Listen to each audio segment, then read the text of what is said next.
It's something most of us really just try not to think about, how we will spend our final days, moments on this earth. Well, tonight in a 360 report, we're breaking down the different perspectives on the choices for end-of-life care. Here's Denver 7's Russell Haythorne.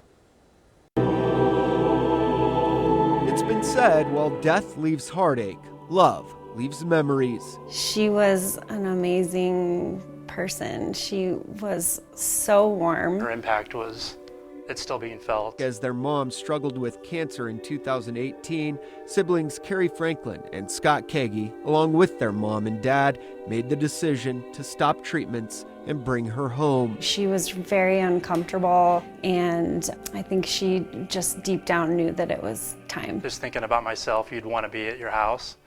No one likes to be in a hospital. Their journey is not uncommon. Over the past 2 decades, more and more people are choosing to live out their final days at home. In fact, according to the New England Journal of Medicine, in 2003, a total of 64% of all deaths in the U.S. happened in hospitals and nursing homes, while 24% happened at home. By 2017, hospital and nursing home deaths had decreased to 50%, while home deaths increased to 31%. Colorado is actually one of the leading states in terms of people dying at home as opposed to in an institution. So we're going 360 on end-of-life choices with the director of the Denver Hospice, a funeral director who tracks trends, doctors who talk about choice, and the families who have been impacted, starting with Scott and Carrie. My mom was diagnosed with peritoneal cancer. It is very similar to ovarian cancer. And when the disease became too much, their mom, Ann,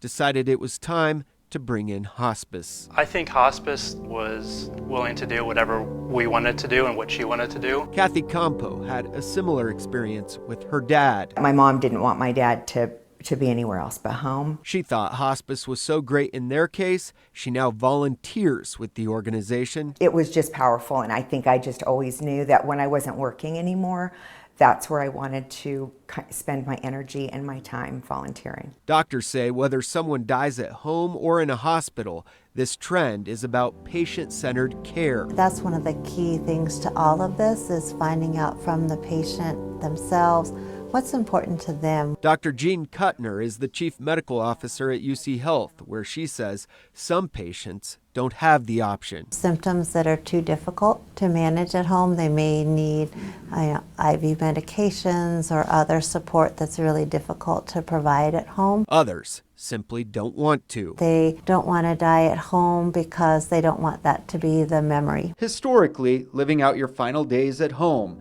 was more common a century ago. In the early 1900s, people dying at home was a common occurrence. Darren Forbes with Haran and McConaty Funeral Service says after World War II, the U.S. adopted a more medicalized model of dying. Death took place at the hospital. Then, television and other media allowed people to see death in more forms.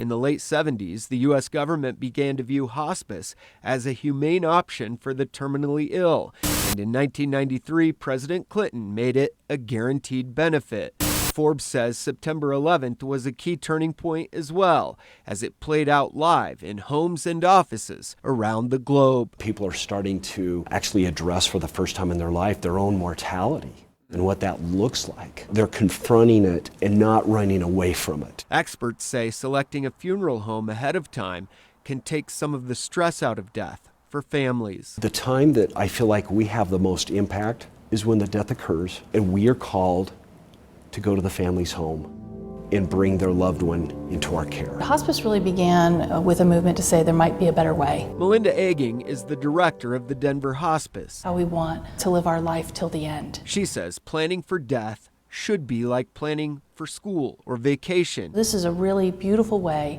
that families and support systems can rally around someone facing that illness and be there for them and honor them. Hospice allows people to start grieving and also gives caregivers a break. I think it's very challenging to be a caregiver. In fact, Carrie, Scott, and their dad Jim ultimately used a hospice inpatient facility at the very end. It became very difficult for us to manage her symptoms and keep her as comfortable as we wanted her to be. For us, it was a burden that was lifted off of us. Kathy Campo's dad did stay home till the very end. He did. In both cases, hospice allowed for dignity. It takes the scariness away. They say you die the way that you live, and she absolutely did that. Russell Haythorne, Denver 7.